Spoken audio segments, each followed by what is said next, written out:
Welcome to Buddha Coha. Have you ever wondered why some people in their 70s radiate profound peace, while others carry a weight that makes every day a struggle?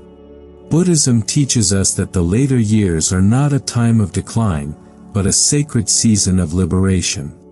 At this stage, true happiness doesn't come from holding on tighter, but from finally learning the art of letting go.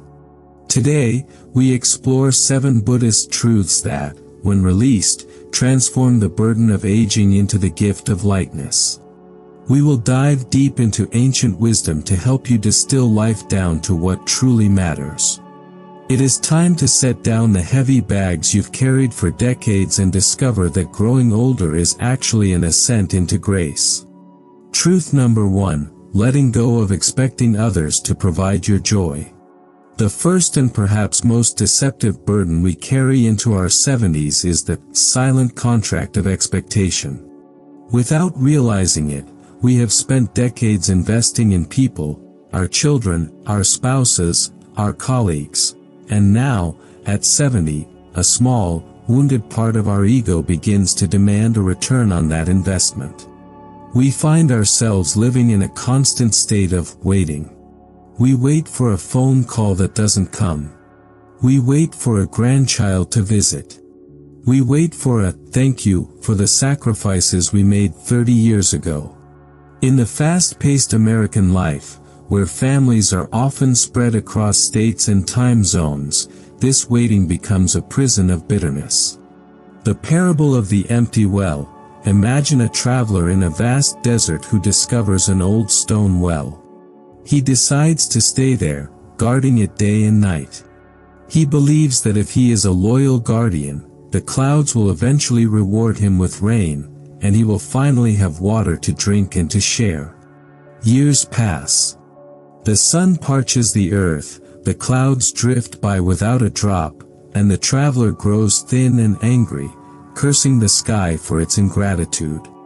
One day, a Zen master passes by and asks, "Why are you guarding a dry hole?"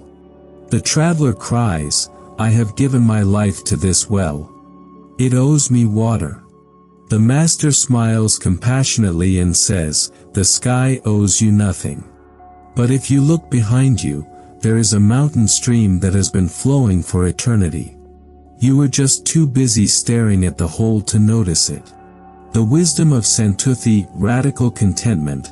In Buddhism, we practice Santuthi, the art of being completely satisfied with what is present. When you are 70, your children or your career may have run dry of the attention you once received. If you keep staring into that empty well, you will die of thirst. Letting go of this expectation means tearing up that silent contract. It means realizing that your children's busyness is not a reflection of your worth, but a reflection of their own current karma. You must find the mountain stream within yourself. This is the joy that comes from the unconditioned, the way the steam rises from your tea, the crispness of the autumn air, the profound silence of a house at 5 a.m. These are not small things, they are the only things. When you become your own source of light, you stop being a beggar for affection and start being a king of your own inner realm. Ironically, when you stop demanding attention, your energy becomes so peaceful and non-threatening that people are naturally drawn back to you. You are no longer a weight they have to carry, but a sanctuary they want to visit. Truth number 2, letting go of legacy and the need to control the future. As we cross the threshold of our 70th year, a new fear often takes root, the fear of being forgotten, or the desperate need to ensure our children don't ruin the lives we helped them build. We call this legacy, but in the light of the Dhamma, it is often just a sophisticated form of upadana, clinging. We try to manage our adult children's marriages, their parenting, and their finances. We worry about our reputation and how the family name will be carried on. We treat the future as if it's a piece of clay we must mold before we leave. The concept of anatta, the illusion of the author, Buddhism introduces us to anatta, or non-self. We think of ourselves as the author of our family's story. We think, if I don't interfere, the story will go wrong. But look at the mighty oak tree in your backyard. It does not worry about which of its acorns will grow into a tree. It does not try to direct the wind or manage the soil after it is gone. It simply lives its oakness to the fullest and lets its seeds follow their own destiny. The practice of holy relinquishment. Your children and grandchildren are not yours. They are independent beings with their own vipaka, the ripening of karma. When you try to control their future, you are actually stealing their growth. Every time you offer unsolicited advice or harbor silent judgment about their choices, you are creating a heavy atmosphere.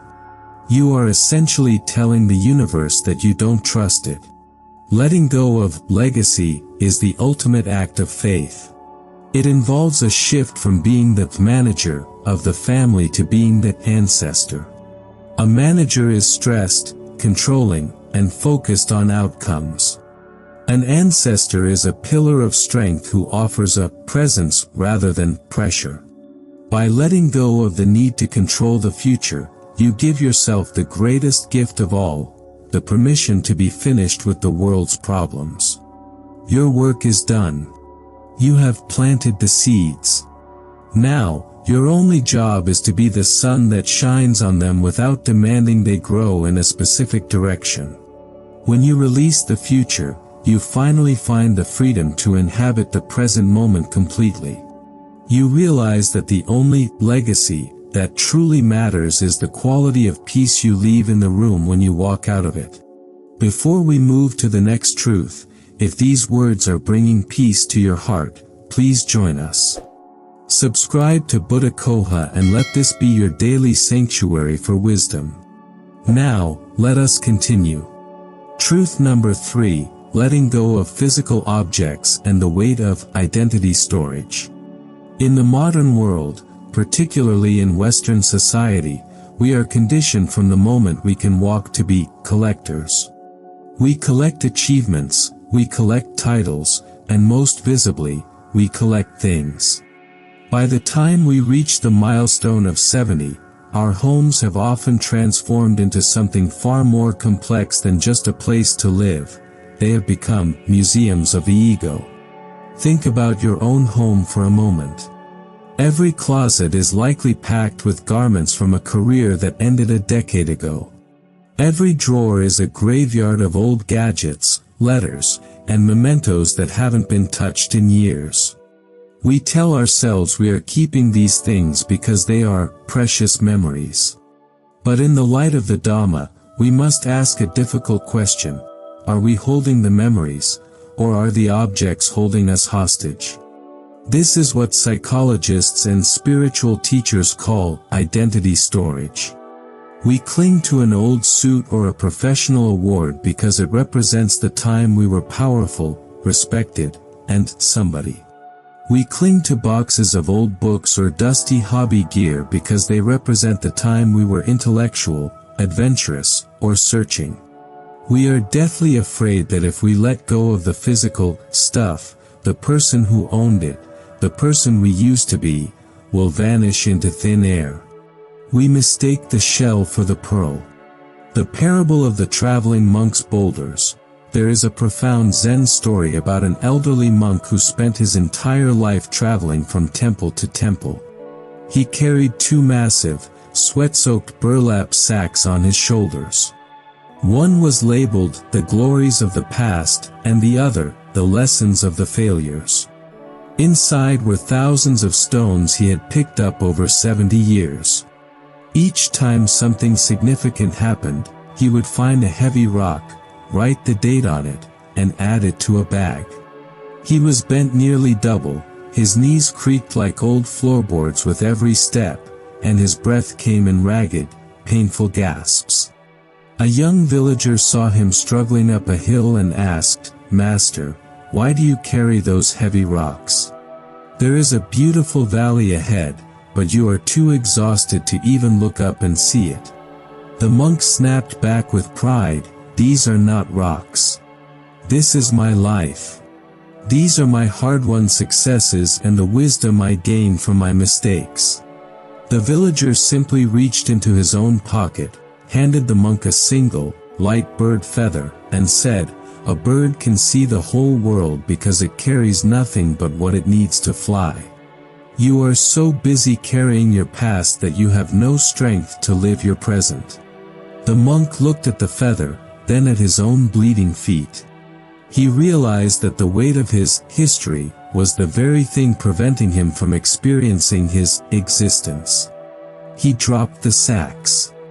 As the stones hit the earth with a thunderous thud, his spine straightened, and for the first time in 50 years, he felt the wind on his face as a friend, not as an obstacle. The practice of spiritual decluttering. After 70, the energy of your home directly reflects the energy of your soul. A house filled with stagnant objects creates a mind filled with stagnant thoughts. Buddhism teaches the principle of anicca, impermanence. Nothing lasts. To hold on to a physical object from 30 years ago is like trying to stop the flow of a massive river with your bare hands.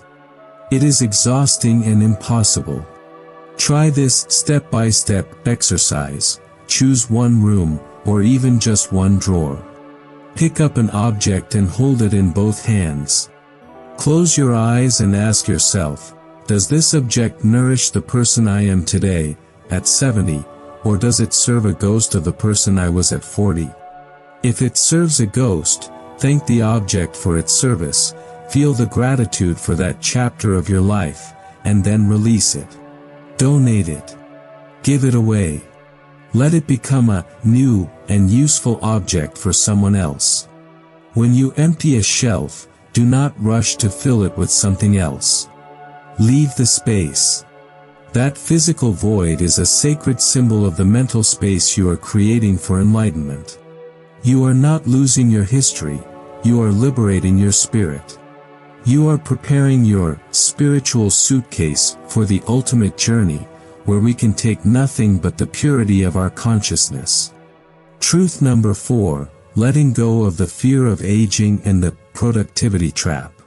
One of the most insidious burdens we carry into our 70s is the cult of productivity. We live in a society, especially in America, that is obsessed with doing. From the time we are children, we are asked, "What do you want to be when you grow up?" which really means, "What job will you perform to justify your existence?" We have been brainwashed to measure a person's value by their output, their salary, their social status, and their level of busyness. Consequently, when we reach 70, and our bodies naturally begin to slow down, many of us fall into a profound, silent crisis of uselessness. We feel a twinge of guilt for taking a nap in the afternoon. We feel ashamed that we can no longer hike the 5-mile trails we once conquered, or that we are no longer invited to the meetings where important decisions are made. This is the productivity trap, and it is a poison that steals the joy from our golden years. The wisdom of the deep forest. Buddhism invites us to observe nature as our greatest teacher. Does an old forest feel guilty during the winter because its trees are not producing fruit or bright green leaves? Is a massive mountain unproductive because it has simply stood still for 3 million years? Of course not. Nature understands the dignity of being. As a person over 70, you are entering the winter of your life cycle, but in the Dhamma, winter is not a time of death, it is the season of the highest, most concentrated wisdom. Your value to this world is no longer in what you produce with your hands or your intellect, but in what you radiate through your heart. You are undergoing a sacred transition, moving from the role of the worker to the role of the witness. The shift from doing to being. Think of a great, ancient oak tree. Its bark is gnarled and thick, its trunk is scarred by storms, and it no longer grows with the rapid, aggressive, upward energy of a young sapling. But because it has stood still in one place for so long, its roots have reached the deep, hidden aquifers that the young trees cannot even touch. Its shade is wider, cooler, and more protective. It provides a sanctuary for owls, squirrels, and weary travelers who need a place to rest. That is your true role now. Your wrinkles are not flaws to be hidden, they are the sacred carvings of a life well lived, the maps of every laugh and every tear you've survived. Your slowness is not a failure, it is a form of mindful grace. When you were 30, you walked through a beautiful park just to get to the other side as fast as possible. Now, at 70, you have the incredible privilege of spending an entire hour watching a single bee harvest nectar, or noticing the subtle way the light changes as the sun goes down. That is not wasting time, that is deep presence. The practice of holy idleness. I challenge you to a difficult task. Practice holy idleness. Sit in your favorite chair or on your porch for 30 minutes every day with absolutely no agenda. No phone. No book. No radio. No to-do list. Just sit. If that little voice in your head starts whispering, you should be doing something useful, recognize that voice for what it is, the productivity demon that has haunted you for decades. Smile at it with compassion and say, I have done enough. I have climbed my mountains. Now, it is time to simply be. When you let go of the need to be useful, in the eyes of a consumerist society, you become useful to the universe as a vessel of peace. A person who is truly at peace with themselves is the greatest gift any family or community can ever have. Your peace becomes the shade under which others find their own rest. Truth number 5, letting go of the belief that you already know everything. There is a subtle, almost invisible wall that begins to harden around our minds once we have seen 7 decades of life. We call it experience, but if we are not careful, it becomes rigidity. Because we have survived so much, learned so much, and seen it all, we start to believe that our personal map of reality is the only correct one.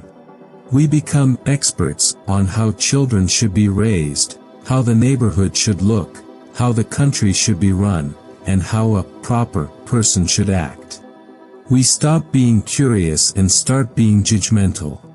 But as the famous Zen saying goes, in the beginner's mind there are many possibilities, but in the expert's mind there are few. The parable of the overfilled teacup. A highly respected scholar once went to visit a humble Zen master to inquire about the path to enlightenment. As the master began to speak, the scholar constantly interrupted him, saying, "Oh, I already know that concept from my studies," or, "In my 60 years of experience, it's actually like this." The master stopped talking and began to pour tea into the scholar's cup.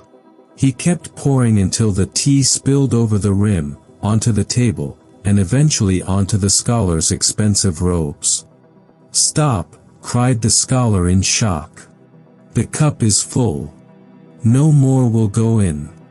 The master smiled gently and said, "Like this cup, you are so full of your own opinions, your own history, and your own speculations that there is no room for anything new. How can I show you the truth unless you first empty your cup?"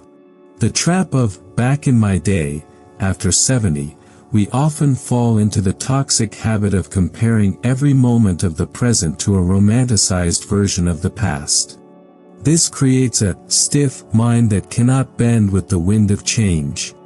When we say, "The world is falling apart today," what we usually mean is, the world is no longer following the rules I spent 70 years learning. This rigidity causes us immense suffering because the world will always change. The practice of beginner's eyes. To keep your spirit young and vibrant, you must intentionally practice Shoshin, beginner's mind.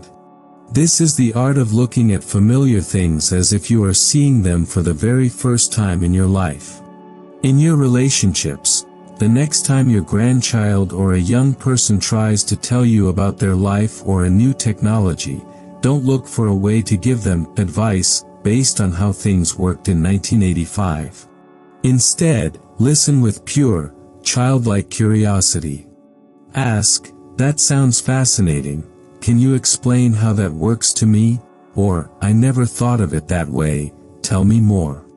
In nature, go to a park and watch a bird. Don't just label it a robin and move on. Look at the iridescent colors in its feathers, the way it tilts its head to listen to the earth. When you let go of the need to be the authority, you drop a massive, heavy shield that has been keeping you separate from the world. You realize that even at 70, you are still a freshman in the University of Life. This openness keeps the brain plastic and the heart supple. It prevents you from becoming the grumpy elder and transforms you into the radiant sage.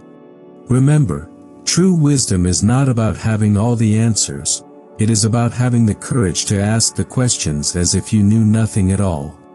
Truth number 6, letting go of regret as a life sentence. As we reach our 70s, the ghost of regret often becomes a constant companion. In the quiet hours of the night, our minds tend to drift back to the what-ifs. What if I hadn't said those words to my partner 30 years ago? What if I had taken that career risk? What if I had been a more present parent? We replay these scenes over and over, as if by suffering enough today, we could somehow change the script of yesterday. But in Buddhism, we learn that regret is like drinking poison and hoping the other person dies. It is a second arrow we shoot into our own hearts. The parable of the two monks and the woman. There is a famous Zen story about two monks, an elder and a younger, who were traveling together. They came to a river with a strong current where a beautiful woman in a silk dress stood, afraid to cross. The elder monk, without a word, picked her up, carried her across, and set her down on the other side. The two monks continued their journey in silence for several hours. Finally, the younger monk, unable to contain himself, burst out, "Brother, we are monks, forbidden to touch women. Why did you carry her?" The elder monk looked at him calmly and said, "I set her down on the riverbank hours ago. Why are you still carrying her?" The weight of the second arrow. The Buddha taught the doctrine of the two arrows. The first arrow is the mistake we made in the past, that is a fact, and it caused pain. But the second arrow is the guilt, the self-judgment, and the constant rumination we feel today. The first arrow is inevitable, the second arrow is optional. At 70, you cannot remove the first arrow from 40 years ago. But you have the absolute power to stop stabbing yourself with the second arrow every morning. The practice of radical forgiveness. To let go of regret, you must realize that the person who made those mistakes 30 years ago no longer exists. According to the Buddhist concept of anatta, non-self, your cells have changed, your thoughts have changed, and your consciousness has evolved. You are literally not the same person who committed those errors. Why are you punishing an innocent person, your current self, for the actions of a stranger, your past self? Try this contemplative practice. Sit quietly and visualize your younger self standing before you. Look at that version of you with the eyes of a compassionate grandfather or grandmother. Recognize that they were doing the best they could with the limited wisdom and tools they had at the time. Say to them, "I see your pain. I see your mistake. I have learned the lesson you provided, and now, I set you free." Forgiveness is not an act of weakness, it is an act of supreme courage. It is the realization that your past was a teacher, not a prison. When you let go of regret, you stop leaking your precious life energy into a time that no longer exists. You reclaim your 70s as a time of purity and grace. Truth number 7, letting go of the thought that it's too late. The most destructive lie we tell ourselves after 70 is the phrase, "It's too late for me." We tell ourselves it's too late to learn a new language, too late to mend a broken relationship, too late to start a creative project, or even too late to reach enlightenment. This thought is a form of spiritual suicide. It stems from a linear view of time that Buddhism encourages us to transcend. As long as there is breath, there is the potential for a total revolution of the soul. The wisdom of the second spring, in many Eastern traditions, the 60th or 70th birthday is seen as a rebirth. You have completed one full cycle of the zodiac or life stages, and you are starting again. But this time, you start with the advantage of wisdom. The parable of the 80-year-old student. There was an old man who wanted to learn the art of calligraphy. His neighbors mocked him, saying, "You are 80. Your hands shake, and your eyes are failing. Why waste your remaining time on something you'll never master?" The man replied, "Mastery is not the point. The point is that for every hour I spend with the brush, I am completely alive.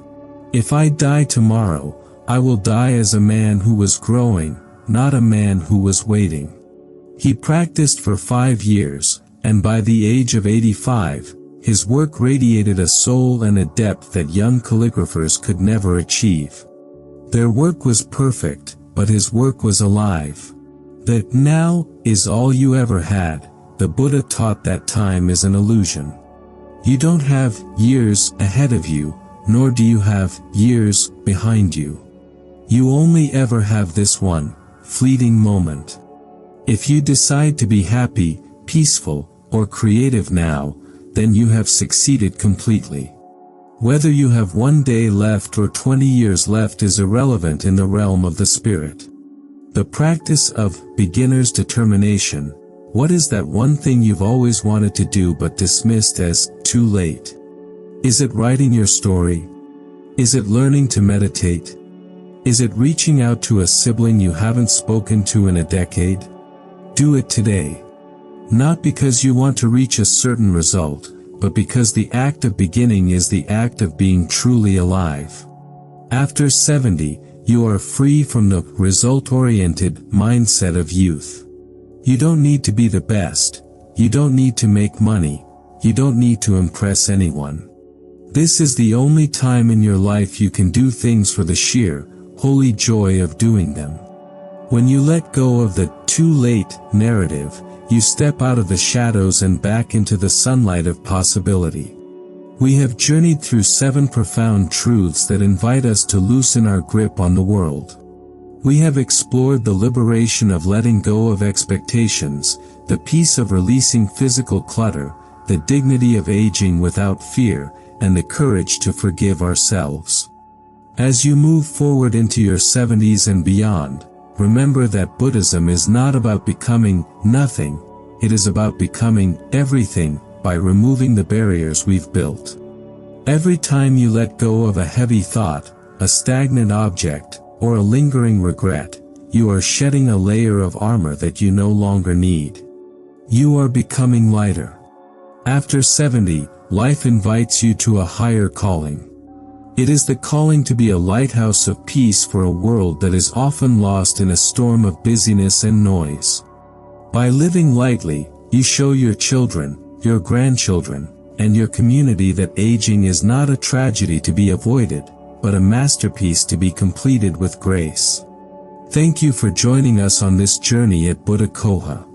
May your heart be light, may your mind be spacious, and may you find the peace that comes from finally, beautifully, letting go. May all beings be happy. May all beings be free from suffering. If this video brought a moment of stillness to your day, please subscribe to Buddha Coha. Share this with someone who needs to hear that it's never too late to find peace. Leave a comment below with one thing you are ready to let go of today. We read every word. Peace be with you.